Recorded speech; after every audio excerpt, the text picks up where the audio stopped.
claque des mains, s'il te plaît. Ah, moi? Oui. Je te claquais à toi, oui. Nicolas Mas, 85 sélections. J'ai joué 3 Coupes du Monde en 2007, 2011 et 2015.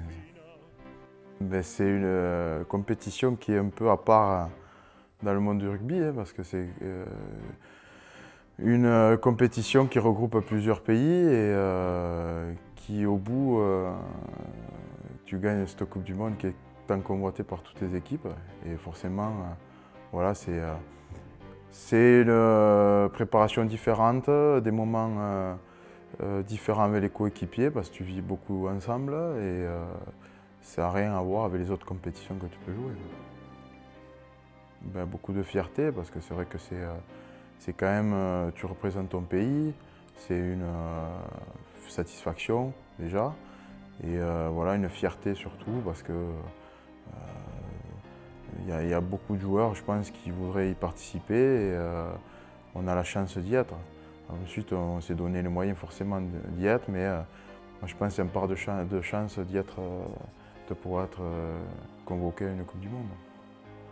Oui, 2007 pour moi ça a été un peu spécial dans le sens où au départ je n'étais pas convoqué, donc je n'étais pas dans le squad quand Bernard Laporte a fait sa liste et il y avait quand même, j'étais réserviste, il y avait Sylvain Marconnet qui s'était fait une blessure au tibia péroné et donc forcément j'avais la possibilité d'intégrer le groupe. Maintenant ça s'est fait très tard, ça s'est fait début août et donc pour moi c'est un peu spécial parce que réellement je l'ai vécu un peu en dedans quoi, cette Coupe du Monde parce que réellement j'y étais mais pas trop, je ne savais pas quelle place avoir dans ce groupe, même si les gars m'ont bien accueilli, mais c'est pour moi ça a été un peu spécial. Après toutes les Coupes du Monde sont différentes.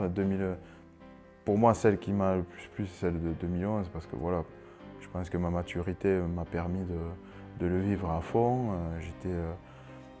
Voilà, j'avais 31 ans, je pense que l'âge a abouti pour un joueur de rugby. On avait un groupe qui était formidable et on l'a vécu, je pense, intensément et on a tous fait des souvenirs inoubliables de ces participations. Et après, chaque Coupe du Monde a ses souvenirs et plus ou moins bien, plus ou moins mauvais. Enfin, voilà. Mais c'est vrai qu'entre les trois, 2015, après c'était très très différent. Mais voilà, des anecdotes, c'est vrai que celle qui m'a plus frappé dans le sens que c'était un peu, la façon de faire a été très bizarre, c'est celle de 2007. Oui, bien sûr, ouais, c'est vrai. 2011 ouais, c'est quelque chose, enfin, pour moi, fantastique. Quand on y repense, quand on se revoit à chaque fois, on se marre, quoi. Et on est heureux de se voir. Et ça, c'est les choses la principale. Même si on a tous eu des chemins différents, à chaque fois qu'on se voit, on est heureux de se voir, quoi. Pas spécialement, c'est vrai que on est plus dans notre bulle, dans notre concentration. Après, il n'y a pas un spécialement qui m'a touché, parce que bon, je pense qu'on est tous grands. Après, c'est vrai que le pyjama match, il est là. Je pense qu'on a tous, on est tous concentrés vers un objectif qui est de gagner ce match et la compétition que des fois même, je pense qu'on n'écoute pas, quoi. Donc, on est dans sa bulle, quoi.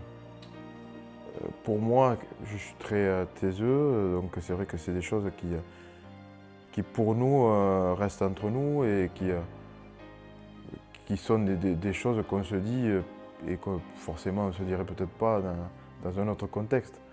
Maintenant, voilà, des gens comme William avec qui j'ai passé des moments fantastiques.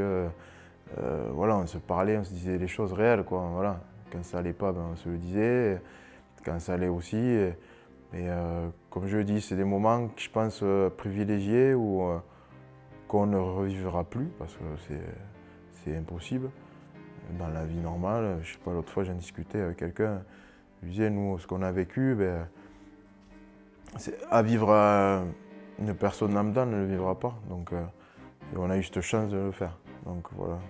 Mais c'est tous les moments passés, c'est des souvenirs voilà, qui marquaient, même si des fois les discours, on en fait trop, mais on a besoin de ça, quoi. On avait devant et derrière des mecs costauds. Il y en a un en particulier, je t'avais dit, on avait discuté, c'est Lionel Nallet, qui pour moi avait été énorme sur cette compétition. Et même avant, hein, il avait fait des tournois de fou. Enfin, c'était quelqu'un qui ne parlait pas, mais qui disait de bonnes choses, quoi. Comme je te disais auparavant, il y en avait qui ne parlaient pas trop, mais lui en particulier, c'était quelqu'un vraiment avec qui qu'on a passé. En plus, il était derrière moi. Donc, je peux te dire que c'est quelqu'un qui s'envoyait de la première à la dernière mêlée et voilà, qui faisait son job et qui, cette Coupe du Monde, voilà, il a montré à tout le monde que bon, il était présent et en plus il avait été un peu critiqué auparavant quand il y avait eu des petits soucis dans les tournois et là il avait mis un peu tout le monde à l'heure, on va dire. Ah, rien. Enfin, gagner la Coupe du Monde, mais bon, ça c'est des si. La seule chose, mais bon après, quand même, comme je le disais tout à l'heure, on a vécu quelque chose de fou pour moi et on a effleuré des yeux cette Coupe du Monde, on l'a pas eu à la maison. Notre vie aurait été différente, je pense, mais on a quand même fait une belle performance, même si sur la Coupe du Monde on a été très médiocre. Sur ce match-là, je pense qu'on n'avait pas à rougir de la prendre. Il y a un peu de tout. Après, est-ce que réellement on se donne les moyens pour être champion du monde? Je ne sais pas. Le rugby en ce moment est en pleine crise, je pense, parce qu'il y a beaucoup de choses qui se disent, qui se font. Et voilà, j'espère, enfin, c'est tout le mal que je leur souhaite d'être champion du monde, parce que franchement, la France mérite d'être champion du monde, parce que toutes les générations qui ont eu, moi je parle surtout des anciens, parce que voilà, pour tous ces gars-là, je pense que pour tous les gens qui jouent au rugby méritent qu'on soit champion du monde un jour. Et après, je sais pas, oui, les méthodes peut-être ne sont pas bonnes, mais est-ce qu'il y a quelqu'un qui a vraiment une vérité sur le fait de gagner une Coupe du Monde? Je ne sais pas, je ne pense pas. Donc nous, on a ce mode de fonctionnement qui est depuis une éternité. Est-ce que tout changer fera quelque chose? Je ne sais pas. Si ça nous fait gagner la Coupe du Monde, il faut y aller à fond là-dedans. Mais je ne sais pas, cette culture qu'on a de club est très forte depuis des années. Et la changer est très difficile. Ben, d'écouter les anciens, ça c'est une chose qui est importante, même si maintenant les jeunes sont très évolués, savent plein de choses, ont peut-être plus de facilité que nous à une période. Mais je pense que les anciens ont toujours quelque chose à te dire et te conseiller parce qu'ils l'ont passé. Forcément, moi-même, hein, moi je me rappelle de mon père, hein, qui disait toujours des copains. Ouais, tu verras quand tu seras plus vieux, quand tu auras mon âge, tu diras pas pareil. Et je me foutais de lui, mais il a raison, il avait raison. Donc il faut avoir son idée parce que c'est important d'avoir son caractère et avancer pour réussir. Maintenant, il ne faut pas, s'il y a un vieux et te dit ben, fais comme ça, on se prépare comme ça, il faut l'écouter. Même si après toi tu ne le feras pas, il faut écouter. Et je pense que peut-être, vu maintenant que si c'est tout le monde sait tout, peut-être ils oublient ça. Donc je leur conseille entre guillemets, parce que moi je ne suis pas un donneur de leçons, d'écouter et après avoir son idée, c'est ce qui est important, mais pas prendre les anciens pour des neuneux, quoi. Peut-être, oui, après on se dit ça. Maintenant, réellement, oui, il y a eu une prise de conscience dans le sens qu'on vraiment on partait en sucette et que on passait pour des cons en France, quoi. Et ce groupe-là ne méritait pas ça, parce que comme je te le disais tout à l'heure, dans l'équipe, quand tu fais le listing, c'est du costaud quand même, hein. Donc on ne pouvait pas certains partaient, certains arrêtaient. On ne pouvait pas partir chacun de notre côté comme ça. C'était pas possible de se dire putain, on a chié cette Coupe du Monde parce que on s'est pas envoyé, qu'on ne s'est pas pris en main et qu'on ne s'est pas dit attends, on est capable de le faire. On a laissé les égos chacun de notre côté et on a avancé ensemble. Et c'est ce qui est le plus important. On va dire merci de Tonga, mais après je pense qu'il y a eu une conscience de notre part aussi. Et que forcément ça a été le déclencheur. Mais oui, on peut dire ça. Celui-là où vraiment on a pris conscience qu'on pouvait y arriver, c'est quand on a gagné contre les Anglais. Là, on a vu que bon, on s'est dit, on avait ce tremplin à passer parce qu'on avait quand même fait des matchs de poule un peu cata. Et bon, se tester les Anglais, c'est toujours difficile. On ne savait pas comment on allait être mangé, est-ce qu'on y arrivait. On réussirait à rivaliser et on a réussi. Donc voilà, on était confiants maintenant, sans être euphorique, parce qu'on ne pouvait pas se permettre de faire trop les manets avec ce qu'on avait fait. Mais bon, voilà, on se disait, allez, une semaine de plus, on ne lâche pas, une semaine de plus. Et voilà, on voulait rester jusqu'à la fin. Plein de choses qui passent par la tête. Tout ce que tu as fait, d'où tu viens, les gens qui t'ont aidé, les gens que tu as laissés en France parce qu'en Nouvelle-Zélande, il n'y a personne qui a pu venir passer un peu loin, on va dire. Il y avait beaucoup d'émotions parce que dans le sens que voilà, depuis petit tu joues pour te faire plaisir, à la fin tu peux être champion du monde. Bon, après voilà, c'est que du sport. Après on va pas se prendre dans la tête non plus, mais c'est vrai que c'est d'où tu viens, tu vois. Je pensais beaucoup à Argelès quand je commençais, ce que j'ai fait là-bas. Tous les gens qui m'ont suivi, je pense que ce qu'on a fait, voilà, on peut être heureux, fier. Je te sens ému là. Ouais. C'est pas bien, hein? Bien sûr. De mon canapé, quoi, ça fait mal, hein? Non, sans déconner. Attends, moi, je sais pas comment il faut, hein. J'en parle avec Guillaume encore. Ah, c'est compliqué maintenant, hein, franchement. Physiquement, les impacts et tout, c'est plus dur que, je pense, à ma période. Ça a bien évolué. Maintenant, est-ce que ça évolue dans le bien, je sais pas. Mais bon, quand même, il y a de sacrés impacts quand même. Mais il y a encore du jeu. On voit les Toulousains qui jouent. C'est vrai, et Racing mène aussi. Enfin, voilà, il y a plein d'équipes qui jouent au rugby. Mais bon, après les tampons, c'est vrai que c'est costaud, quoi. Ça me l'a fait dès que j'ai arrêté. Je me disais que dès que j'ai arrêté, je dis putain, ça tape sévère, quoi. Donc je sais pas si c'est le fait que j'ai arrêté ou quoi, mais c'est quand même, oui, je pense que là c'est plus costaud. Oui, c'est sûr que c'est très dur, hein, d'arrêter. C'est un moment c'est une petite mort, on va dire, hein, dans le sens qu'on a été pendant des années dorloté, pas de problème à droite à gauche. Et là, bon, la réalité. Après, bon, moi, j'étais quelqu'un quand même qui essayait de ne pas me prendre la tête et de rester sur terre, même si c'était difficile, parce que bon, t'es jamais là.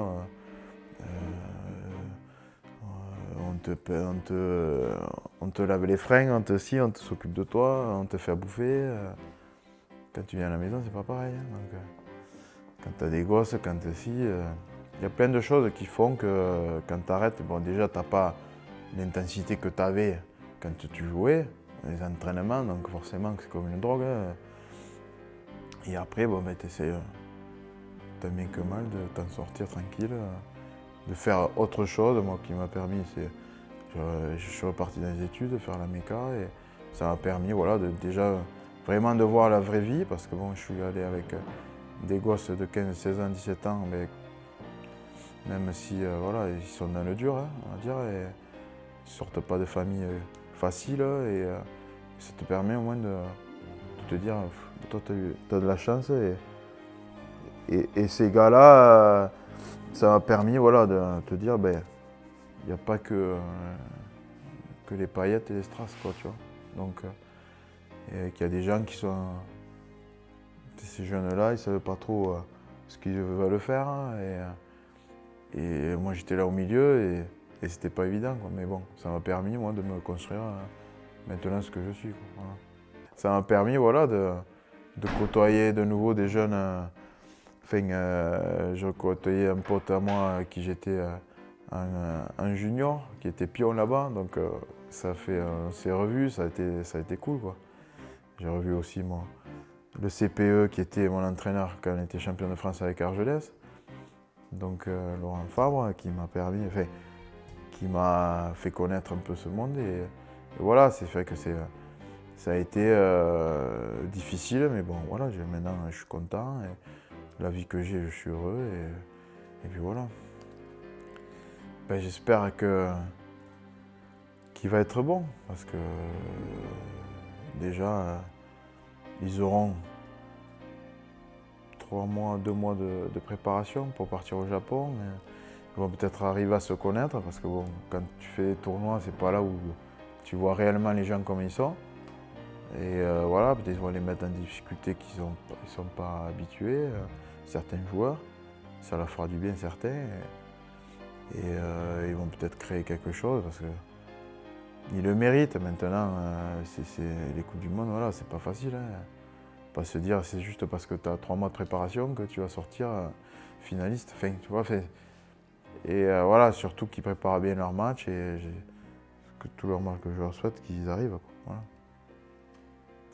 Forcément, après c'est plus, ouais, comme tu dis, c'est un ami, donc forcément, pour moi c'est très compliqué de le voir dans cette situation.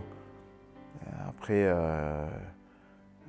je sais qu'il va s'en sortir, mais bon, c'est pas facile, c'est pas évident, et j'espère que les autres vont l'aider. J'ai vu que là, enfin, ils font bloc avec lui, donc ça c'est déjà très bien. Et il faut qu'ils arrivent à se construire ensemble, et essayer de ne pas trop écouter ce qui se passe autour. Parce que le mal, il est là, c'est que maintenant, ils font tous attention à ce qui se dit autour, et si tu commences à écouter tout, les tweets et Facebook et ça, t'es mort, quoi. C'est pour ça que moi, je suis à l'ancienne, j'ai rien du tout. Au moins, je suis tranquille, tu vois. Maintenant, ils sont trop à la page, les jeunes. Ils ont trop de les trucs, les réseaux sociaux, et ça les tue.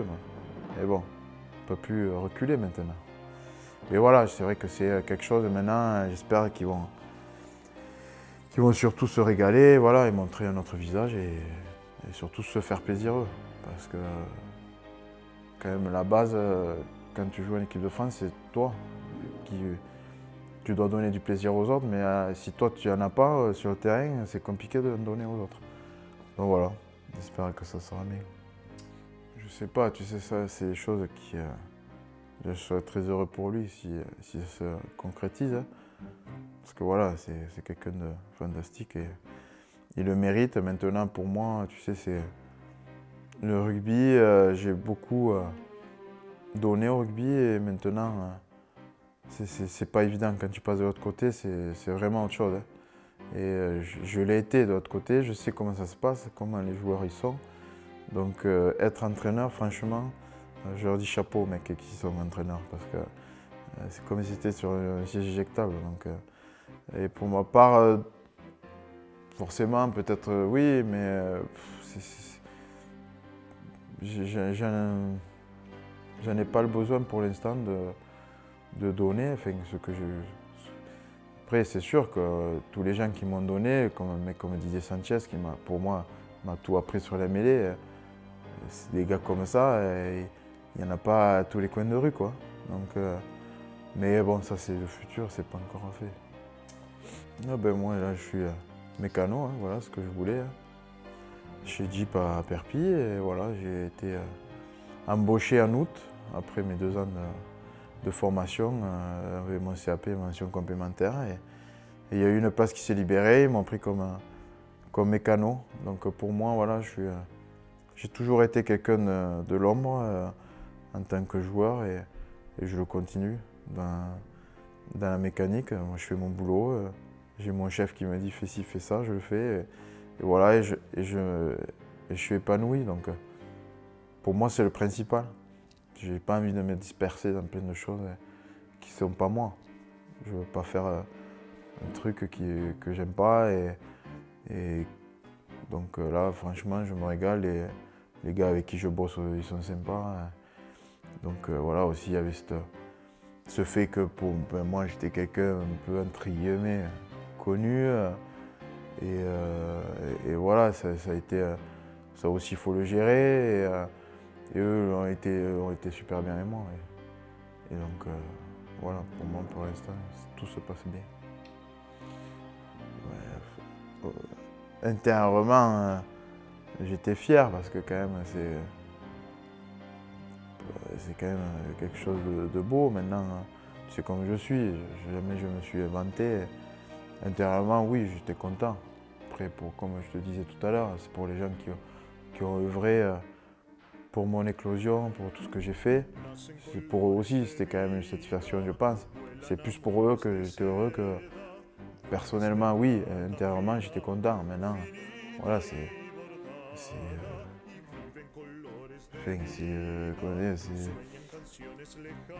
ça passe juste. C'est pas toute ta vie que tu joues au rugby, c'est un moment qui se passe. Maintenant, voilà, fier, oui, bien sûr. Bien sûr que je serais ému et heureux parce que c'est quelqu'un qui ne change pas et qui sait que je suis là, qu'elle a besoin de moi. Et voilà, on ne se téléphone pas tous les jours. Hein. Mais c'est quelqu'un voilà, il sait que je suis là. S'il a besoin, il m'appelle.